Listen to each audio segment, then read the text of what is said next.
el jueves, creo que fue. Hola Martín, buenas noches. ¿Qué tal, Luis? ¿Cómo estás? ¿No se saludan con Federico Andajás? Sí, claro.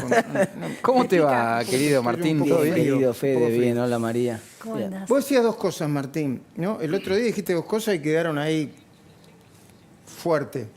Una, que este gasto era descomunal, que había que pasar No, esto es una locura. Esto es solamente compatible con que hayan metido 5.000 tipos por la ventana en el Senado. Raro, ¿no? Esa cantidad de plata es una locura, es una locura. Es equivalente más o menos a la suma que demandaría contratar 5.000 personas. Es una locura. Y pasó desapercibido. ¿Por qué crees vos? Porque ya es tan grosero todo, ¿viste? Si vos querés esconder un elefante, la mejor manera de esconder un elefante es entre 200 elefantes más. Pues ya entre tantos elefantes nadie ve nada. O sea, la gente está como acostumbrada, adormecida de tanto, ya 1.000 millones, 3.000 millones, 5.000 millones. Te da más o menos lo mismo. Y lo otro que dijiste, si me acompañan mis Sí. compañeros, antes de que se enoje Martín Tetaz, es que dijiste que de todos los gobiernos democráticos del 83 hasta acá, el de Cristina, el segundo, ¿no? El que le entregó, el que le entregó la gestión a Macri, había sido el peor. ¿Por qué no desarrollas esa Sí, idea? sin ningún lugar a dudas, porque vos para juzgar un gobierno tenés que pensar primero en qué condiciones asumió y después cómo entregó. Alfonsín, por ejemplo, terminó con una hiperinflación. Es cierto, el manejo económico fue malo, no hay ninguna duda, pero poca gente recuerda que Alfonsín asumió en el último trimestre del año 83 con 650% de inflación anualizada. O sea, asusta. Ahora estamos asustándonos si hay 50%. 650% era la inflación cuando asumió Alfonsín, una deuda externa imposible de pagar, los precios internacionales más baratos de los últimos 50 años, los peores precios O sea, la internacionales. dictadura, Viento en además de contra. dejar sangre, plomo y todo el desastre que dejó, le dejó una bomba de tiempo. Tremendo, viento en contra total, las condiciones internacionales muy desfavorables. Después, a De la Rúa le fue muy mal también, cierto, le fue pésimo a De la Rúa, mal manejo de los últimos años de la convertibilidad, un desastre de la economía, pero también es cierto que la momia estaba podrida ya, digamos, no le tocó asumir justamente en condiciones óptimas, sino que... Claro, la convertibilidad era una momia podrida en el año 99 porque devalúa Brasil en enero del 99 y Argentina no podía corregir. Ese es el problema cuando la gente pide dolarización. Cuando vos tenés un tipo de cambio fijo, no lo podés corregir, entonces se corrige con sangre, con desempleo, como pasó en el 94 que saltó hasta el 18,6%. Entonces, la convertibilidad ya estaba podrida, no había mucha chance. Después, sí, se podría haber salido mejor, Duhalde, después, bueno, es otro debate. Macri, fue mala la gestión de Macri, ninguna duda que fue muy mala la gestión económica de Macri, pero a Macri le tocó asumir con un dólar atrasado, con tarifas atrasadas, sin reservas, con cepo, en el medio de un default, digamos, en condiciones externas que no eran las mejores. Y ahora te hago la pregunta. Ahora, No, espera que te cierro un análisis. Sí, Cristina, fíjate Cristina. Cristina asume. Cristina le toca asumir. Con superávit fiscal. 2007 es eso. Sí, esto es muy importante, porque si ella hubiera sostenido el superávit fiscal con el que asumió, si ella hubiera entregado igual, no te digo que mejore, que entregue igual, que pase en las mismas condiciones la Superávit posta. fiscal y comercial positivo. Los dos. Si ella hubiera entregado igual con superávit fiscal y comercial como recibió, no hubiera crecido un solo dólar la deuda.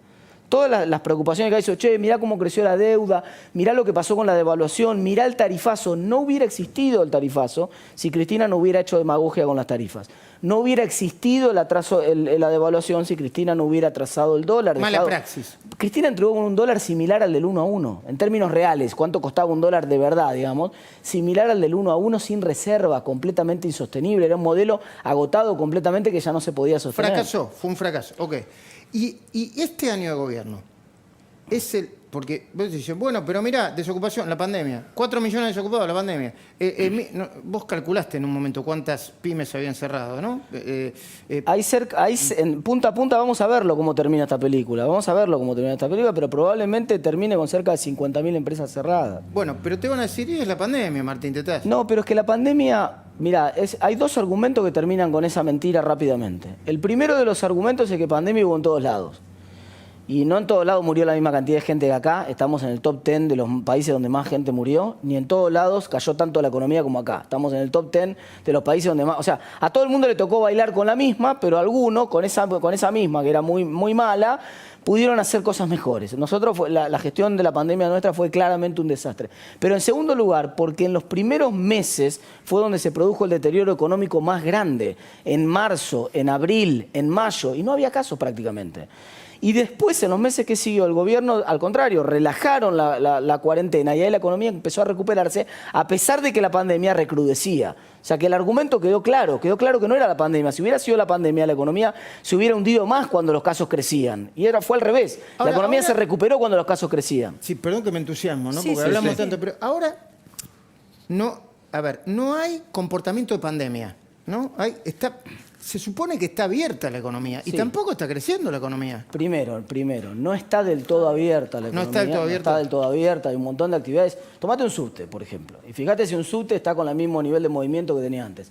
Andate a un hotel, andate un fin de semana, No, probá no, nada. irte en un fin de semana a un No. hotel. Bueno, hay un montón de actividades que no están. Además, vos ves, ahora abrió la gastronomía, vos ves el corredor de norte, ves ahora a Vicente López cuando salimos Sí, de acá, lo que hablamos el ves otro día. Palermo, sí, pero ¿por qué no te vas a Microcentro? Camina por Microcentro, hacete una caminata por Microcentro a la tarde. Es el Far West. A la vuelta, ahí lo asaltaron a Rambo el otro día. Digamos, es una zona que quedó Lo asaltaron a completamente Rambo. perdida.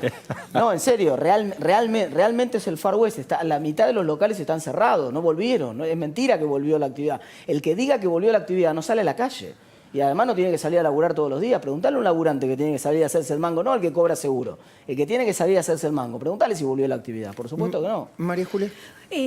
Martín, ¿cómo andás? ¿Estamos en el fondo y solo nos queda estar un poco mejor el año que viene o todavía podemos ir más abajo? No, a ver, claro, la economía estuvo completamente cerrada durante la cuarentena estricta y en la medida que empezaron a relajar la cuarentena, no la pandemia, la cuarentena, la economía empezó a recuperarse un poco. Todavía la economía está probablemente 4 o 5 puntos abajo del nivel que tenía antes de la cuarentena, al nivel que tenía en febrero, pero está un poco mejor hoy la economía igual, así todo, claramente de lo que estaba en el mes de abril o en el mes de mayo, obviamente. Entonces, ahora, el problema es que Argentina se metió en una cuarentena que no podía pagar.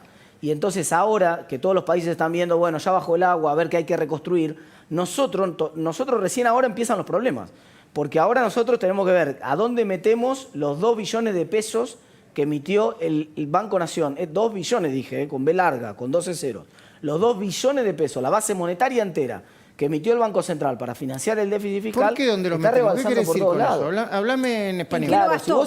si vos emitís plata en Estados Unidos, o en Chile, o en Tiene respaldo. Perú, o en lugares donde la gente se la queda y no pasa nada, te financia, tiene respaldo esa plata.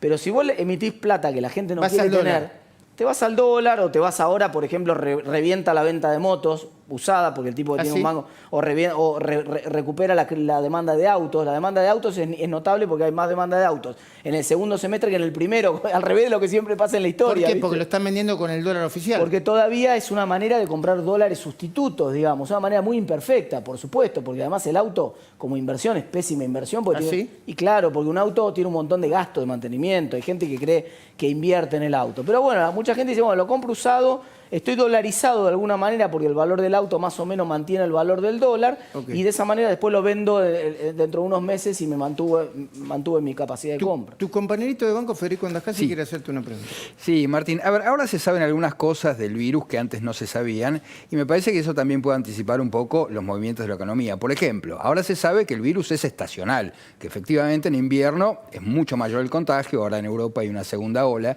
¿Qué tiene que hacer la economía previendo esta dinámica del virus? ¿Qué hay que hacer ahora en verano? ¿Hay que Bueno, activar más? Eso es muy importante, Federico. Yo creo que el gran problema de la cuarentena y de la pandemia en general, cómo se administró, es que no hubo un tablero de control. ¿Qué es un tablero de control? Había, por ejemplo, ciudades importantes como Washington y otras ciudades europeas que tenían este tablero de control. Entonces, el tablero de control tenía reglas claras. Decía, bueno, si pasamos de tantos casos diarios, pasamos a fase 2, a fase 1, etc. Si el R, la tasa de contagiosidad del virus, de reproducción, mejor dicho, del virus, crece por arriba de, ponerle 1,3, el número que fuere, bueno, ahí entonces cerramos las escuelas. Entonces hay un criterio claro establecido y la gente con ese criterio establecido Iba, y claro tenía- baja la incertidumbre. Porque la gente dice, bueno, yo ya tengo claro en qué condiciones va a abrir, en qué condiciones va a abrir. Vos preguntás hoy al gobierno, ¿va a haber clases en el mes de marzo? No sabés. No sabemos. ¿La vacuna? No sé. ¿Cómo no sabemos? ¿Cómo No sabemos si igual? todos los días, no sabemos si Tendríamos veces que por saber, semana. tendría que el gobierno dice Previsión. El gobierno dice, no, vamos a vacunar 600.000 personas antes que termine el año. ¿Quiénes? ¿Van a estar vacunados todos los docentes para marzo? ¿Sí o no? Entonces las clases van a volver en marzo, ¿sí Claro. o no? ¿Van a volver con X nivel de contagio o no? ¿Cuál va a ser el criterio para cerrar o para abrir? Va a haber ¿Con qué burbuja. nos van a encerrar de vuelta? ¿Sí o no? Si nos encierran de vuelta, ¿va a haber IFE? ¿A quién le van a pagar el IFE? ¿Cómo se va a disparar el pago de IFE? Porque en diciembre, por ejemplo, nadie sabe por qué se dejó de pagar. Claro. O sea, en diciembre... ¿Cómo nadie sabe por qué? Por nadie gasto. sabe. Claro, bueno, pero lo que te quiero decir, nosotros estamos esperando todos los días que se levante el presidente o el ministro no iluminado, que estuvo reunido supuestamente, nunca son transparentes las reuniones, nadie las conoce las reuniones, ellos se reúnen con un séquito de supuestamente gente iluminada que dice hay que abrir y abren, ¿no? Claro. Aunque tengan más contagio que cuando cerraban, o sea, te cerraban cuando no había contagio, te abren cuando hay más contagio. Entonces hay que volver a las clases, no hay que volver a las clases, se paga el IFE, no se paga el IFE. Criterios, lo que necesitamos es certezas. Entonces, que digan, ejemplo, que digan, si el desempleo del cuarto trimestre de este año, que se va a conocer en el mes de marzo del año que viene, es superior a X%, se paga el IFE en el mes de marzo o en el mes de abril. ¿Entendés? Que haya un criterio claro. Si es lo mismo para el ATP. Que el criterio sea claro, no que estén dudando todos los meses, decir, vamos viendo, el plan Tenés vamos razón. viendo. Y no lo da mismo para más. la vuelta a clase, ¿no? Que desorganizás a toda la Entonces, familia. lo que yo digo, y con esto cierro, es preparémonos para el escenario de que venga la segunda ola. Y planteemos este plan de que venga la segunda ola y nosotros esperamos la segunda ola con un concreto plan numérico y nos basamos en ciencia y en datos. Si la política está basada en ciencia y en datos y es previsible para la gente, esa segunda ola probablemente no se sufra tanto en la economía como está pasando en Europa. Si vos miras en Europa, nadie está cerrando como se cerró en el primer lockdown. Las economías no se produjo esa W. No hay una contracción de la actividad económica como la de marzo y abril. Entiendo. ¿Se frenó la recuperación? Sí. ¿Se hundieron las economías de vuelta? No. Gracias, Martín. Gracias, Luis. Bueno, impresionante lo de Martín, ¿no? Con Sí, ese muy interesante. nivel de análisis.